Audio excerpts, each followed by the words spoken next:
At this point, to speak on behalf of the immediate family of the late General Ogolla, allow me to invite Lorna Achieng Ogolla, who will speak on behalf of the immediate family. And as she's coming, let me also recognize Dr. Doto Mashaka Biteko, Deputy Prime Minister, Tanzania, representing Her Excellency, the President Samia Suluhu. Welcome, ma'am. Thank you, friends. I would like to start by inviting one of my dad's friends, Charlene Ruto, Her Excellency. We had a very strong bond over many things, and she asked me to share the spot with her.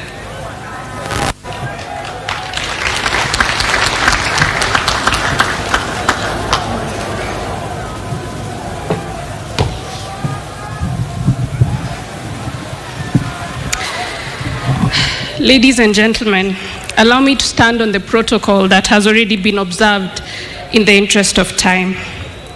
Our condolences to the family of General Ogolla, Mama Irene, my sisters Achieng and Muthoni, and Brother Joel, and all the relatives. Not just from me and my siblings, but from the young people of Kenya. Kenya has lost a chief of defense forces, but as young people, we are deeply saddened because we have lost our mentor and our champion.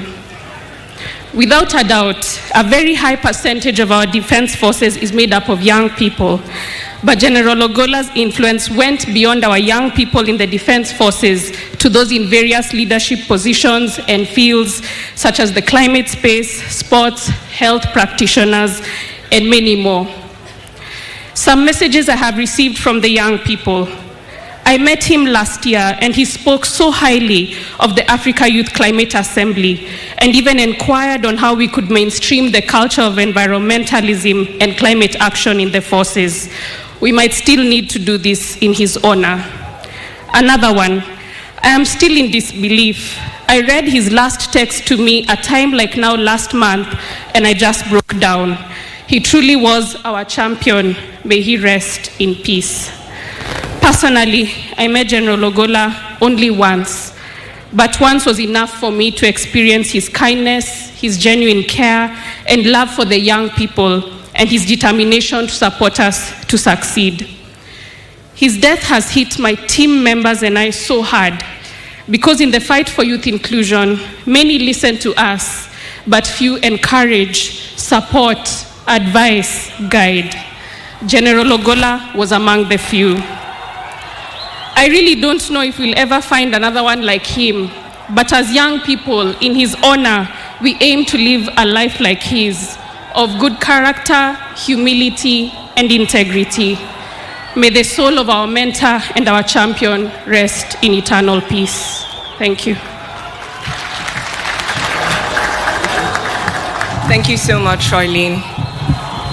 Our message will be a two-part message. I will deliver the message to the country and my brother will come on up and deliver the message for the people of Siaya County and its borders.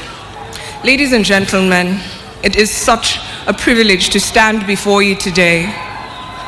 Bless the Lord, O my soul, and forget not all his benefits. Ladies and gentlemen, God is good. God is good all the time, and his plans for us are always good. His plans are especially good for those that love him, and my father loved him, and my mother loved him, and I loved him. So even though I cannot make sense of the events that happened this week, I give God praise, and his praise will not leave my lips because he is good.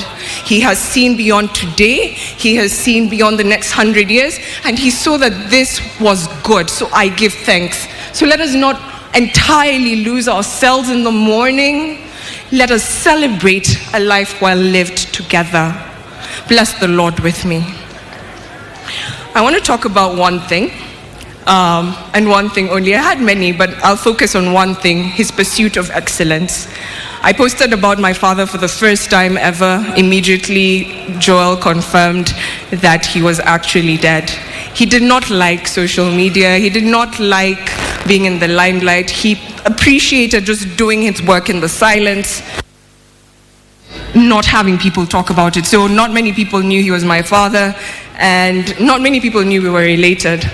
But I was deeply, deeply, deeply inspired by his work. I'll pause for a second as our brothers take their respect.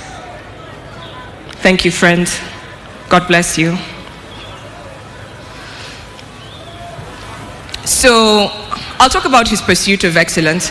In the aftermath of my post, I thought I was only posting it to my global team so that people know where I am and why I'm missing for a month or more.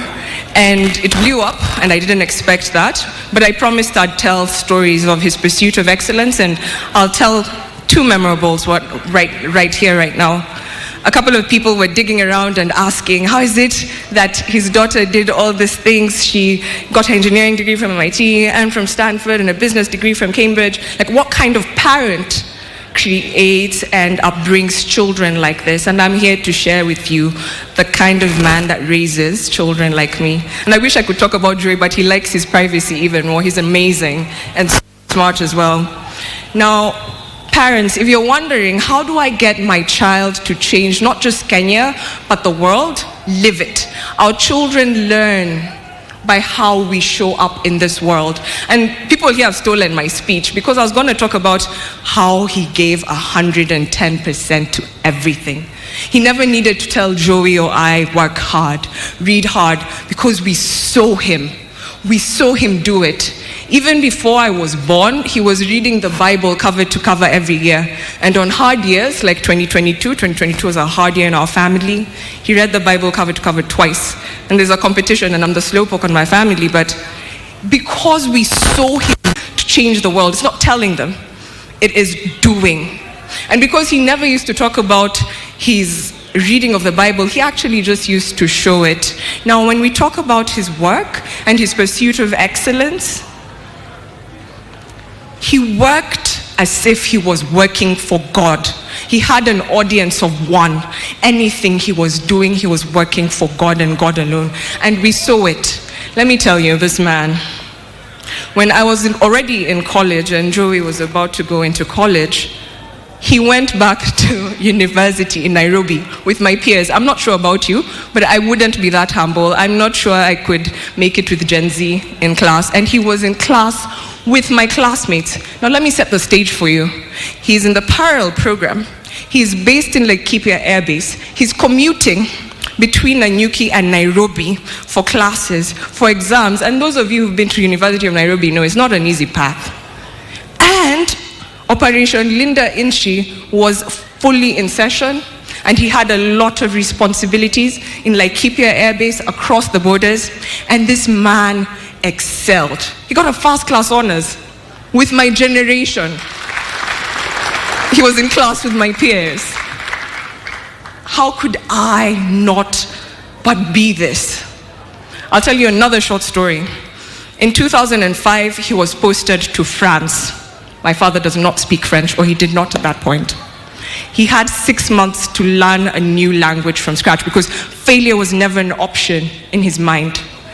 Do you know the man learned French? And he had to pass to a certain level for them to accept him. It was Napoleon Bonaparte School, the best military school in France.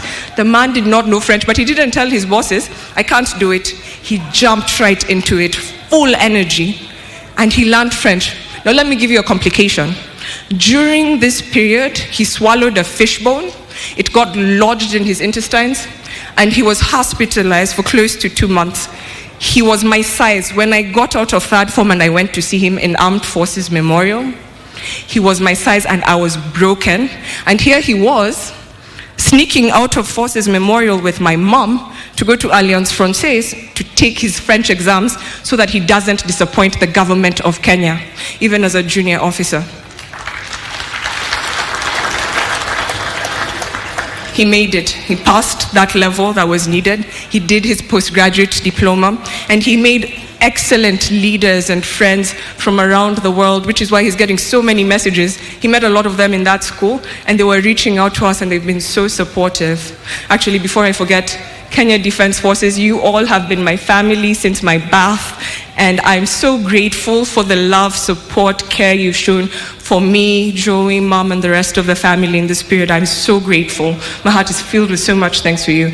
Public servants, distinguished guests, you all have been so caring. We so appreciate you.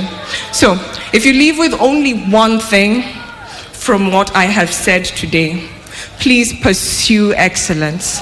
Pursue excellence and work as if no one else is watching you but God, because then your reward is in heaven. Hakuhitaji cheo kuongoza. He didn't need the title to lead. That's why he rejuvenated Military Christian Fellowship with Mheshimiwa Jeff King'ang'i over there. That's why he found himself leading Habitat for Humanity Kenya, even when there's not. He was always giving his good ideas. He had so many ideas for the country. That's why he was busy planting millions of trees with the forces under his fierce influence. He's planted so many trees for Kenyans. He had such a big heart for this nation. In closing, I'll tell you of his love for Kenya and his loves that you haven't heard of before. He had a big love for his family. He took me to school. Every day he was in the country for all of my elementary school.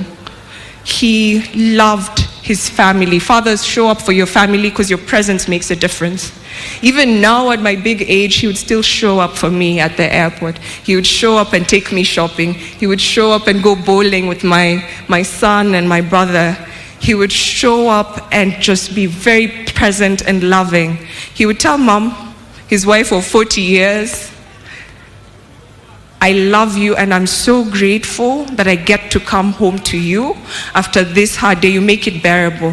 He loved us so dearly. So please love your families and give your all. If all of us can just take a bit of this and give our all to the country, our country will be fast-forward in no time. And I look forward to carrying on that legacy with my brother, who will give his love letter to the people of Siaya, Alego,